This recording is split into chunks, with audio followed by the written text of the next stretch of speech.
네, 올 1분기 이 전 세계 전기차 배터리 이 점유율 순위를 보면 중국 업체들의 성장세가 상당히 매섭습니다. 특히 이 중국의 CATL은 우리 배터리 업체 3사의 점유율을 합친 것보다도 점유율이 높아졌습니다. 이 전 세계 이 전기차 업체들이 이 원자재 가격 급등에 대응해서 이 조금이라도 좀 저렴한 이 중국산 배터리 활용을 늘리고 있기 때문입니다. 이대로 이 중국의 시장을 완전히 내어주는 거 아닌가 여기에 대한 우려도 나오고 있는데 그런데 이 중국 쪽 상황이 심상치가 않습니다. 이 세계 최대 이 배터리 업체 이 CATL이 이 때 아닌 위기설을 맞고 있는 것으로 나타났습니다. 우리 기업들한테 새로운 기회가 될 수 있는 건지 알아보겠습니다. 산업부 신재근 기자 나와 있습니다. 신 기자, 이 CATL 1분기 실적이 심각했다고요? 네, 그렇습니다. 원래 CATL은 지난주 목요일 1분기 실적 발표를 할 예정이었는데 이 일정을 지난 주말 토요일로 바꿨습니다. 예.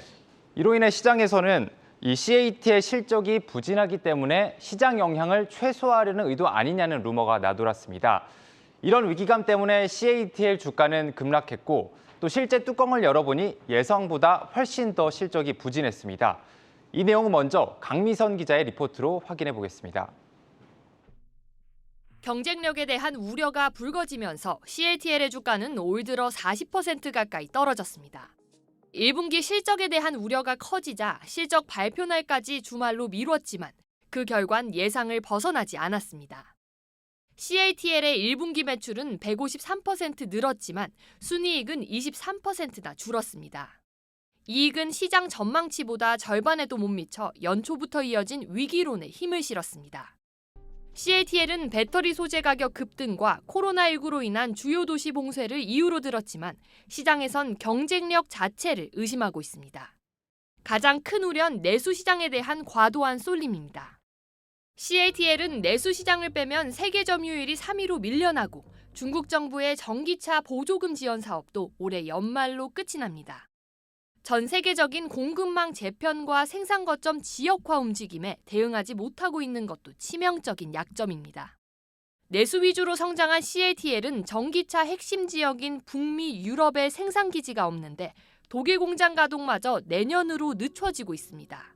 어차피 원가 부담은 똑같을 텐데 포트폴리오 때문이거든요. CATL이 넣고 있는 전기차가 해외로 팔리고 있지는 않으니까요. 이 락다운에 대한 효과들은 분기까지는 CATL이 뒤늦게 해외 생산 기지를 늘리려고 나섰지만 미국의 견제 속에 쉽지 않을 것이란 부정적인 기류가 감지되고 있습니다. 한국경제TV 강미선입니다. 네, 신 기자. 지난해 테슬라하고도 CATL이 뭐 좀 계약을 늘린다 뭐 이런 얘기도 있었잖아요. 갑자기 위기설이 왜 나오는 겁니까? 네, CATL을 둘러싼 위기감은 지난 2월 미국 정부가 CATL을 제재할 수도 있다는 소문이 나돌면서 불거졌는데요. 예. 미국 정부가 사기업인 CATL을 공산당이 직접 운영 관리하는 기업으로 보고 제재할 수 있다는 겁니다. 예. 이에 대해 CATL은 사실 무근이라며 소문을 부인했습니다. 이런 상황에서 중국의 코로나19 봉쇄에 더해 1분기 실적마저 꺾이자 위기감이 더 커졌습니다. 그 다음은 또 보조금 이슈가 있는데요. 예. 중국 정부는 원래 전기차를 구매할 때 보조금을 지급을 했습니다. 예. 하지만 올해 주던 보조금을 30%를 깎고 또 내년부터는 아예 주지 않겠다고 선언을 한 겁니다. 예. 보조금 혜택 종료로 중국 전기차 시장 성장세가 둔화되면 CATL 입장에선 그만큼 실적이 부진할 수밖에 없습니다. CATL은 전체 매출의 75%를 내수 시장에서 벌어들이고 있을 정도로 특정 지역 의존도가 높기 때문입니다.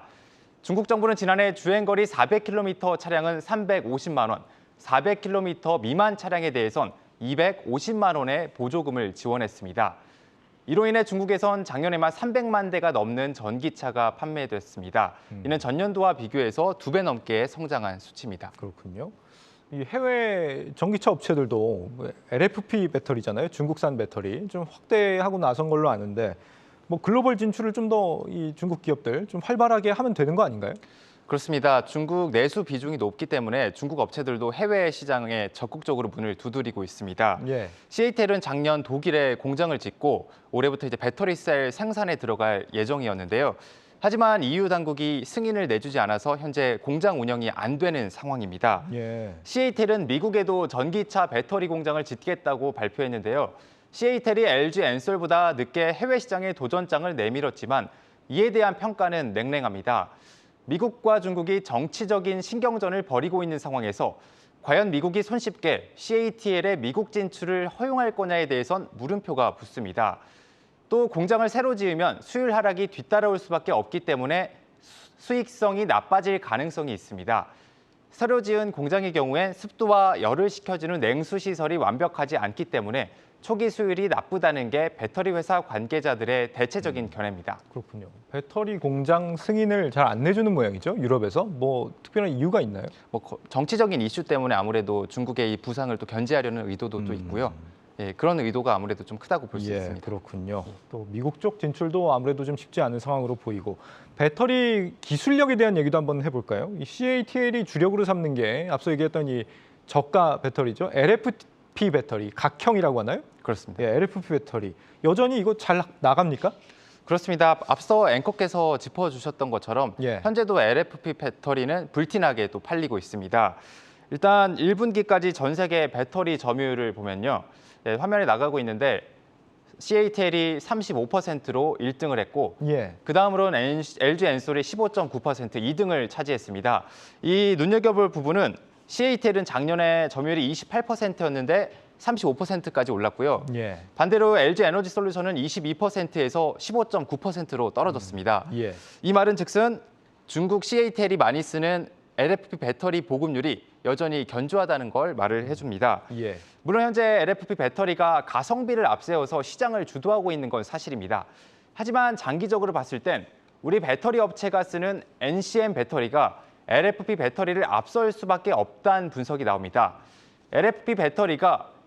NCM 배터리가 LFP 배터리보다 주행거리 측면에서 우수해 프리미엄 전기차 시장 공략에 효과적이란 겁니다. LFP 배터리는 최대 400km를 달릴 수 있는 반면 NCM 배터리는 최대 500km까지 주행할 수 있습니다. 예. LFP 배터리는 또 이제 부피가 크고 무겁기 때문에 뭐 아무래도 차에 뭐 이렇게 많이 배터리를 싣지 못한다라는 얘기가 있더라고요. 그래서 지금은 이제 원자재 값 때문에 LFP 배터리를 좀 많이들 계약을 하고 활용을 하는 단계에 있지만 중장기적으로 봤을 때는 좀 그렇지 않다 이런 시각도 좀 나오는 것 같고요. 우리 업체들도 이제 중국처럼 한때는 이제 LFP로 가는 게 아니냐, 저가형으로 가야 되는 게 아니냐 이런 시각들도 일부 있었던 것 같은데 지난해 같은 경우는.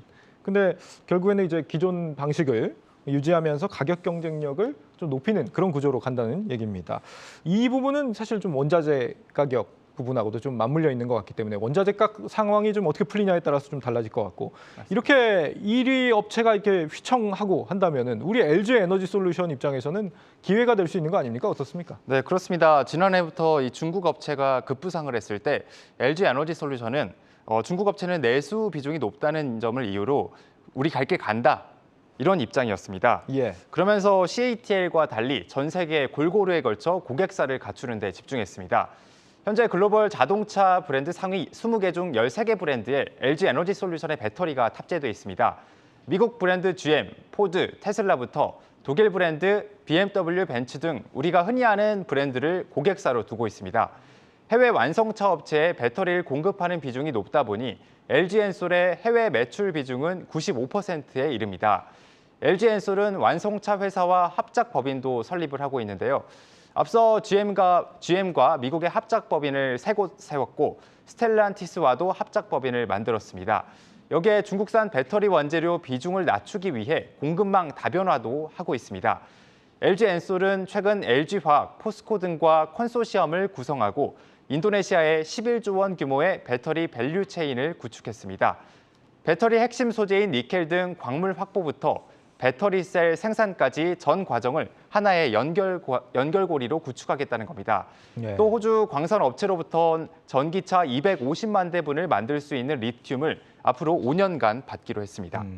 지금 그 중국 CATL이 아까 내수 비중이 70%가 넘는다고 했나요? 네, 맞습니다. 그런데 LG 에너지 솔루션의 해외 매출이 95%다. 상당히 좀 경쟁력이 있겠습니다. 이 상황이 계속된다고 한다면 앞으로 이제 LG 에너지 솔루션이 CATL을 앞지를 수도 있을 것이다. 이런 시각들도 있다면서요. 네, 그렇습니다. 일단 증권가에서는 내년을 기점으로 우리 LG 엔솔이 CATL의 수익성을 앞지를 것이라고 내다봅니다. 내년이요? 예, 그렇습니다. 네. 두 기업을 비교할 때 사용되는 지표로 보통 삼각전 영업이익을 매출액으로 나눈 에비타 마진율이라는 게 사용이 되는데요. 예. 이 에비타 마진은 이자 비용이나 세금과 같은 요인을 제외하기 때문에 두 기업을 더 정확하게 비교할 수 있는 지표로 사용됩니다. 일단 지난해 에비타 마진율은 LG에너지솔루션이 12.4%, CATL이 19%로 이 두 기업 간 격차가 좀 컸습니다. 예. 하지만 내년을 기점으로 해선 LG에너지솔루션의 에비타 마진율은 17%까지 오를 것으로 예상되는 반면 이 CATL은 15%로 감소할 걸로 전망됩니다. 시장 점유율 역시 LG에너지솔루션의 빠른 반등이 가능할 거란 전망이 우세한데요. CATL의 경우 중국의 보조금 정책이 올해로 끝이 나기 때문에 중국 시장 성장세가 둔화될 걸로 예상되고요. 반대로 LG엔솔은 미국과 유럽에 구축한 글로벌 파트너십을 바탕으로 점유율이 높아질 거란 평가입니다. 실제로 중국을 제외한 전 세계 배터리 점유율은 LG에너지솔루션이 과반 이상 54%를 차지하고 있습니다. 작년보다 점유율이 2배가량 늘었습니다. 반면 CATL은 중국을 제외하면 점유율이 이 30%대에서 10%대로 떨어집니다. 그렇군요. 알겠습니다. 여기까지 듣도록 하고 유튜브에 오늘 내보낼 제목과 해시태그 정리해보죠. 네, 제목은 겨박제 넘은 LG엔솔, CATL 개섰거라. 해시태그는 한중 배터리 전쟁, 무서운 추격자 LG엔솔로 하겠습니다. 알겠습니다. 산업부 신재근 기자였습니다.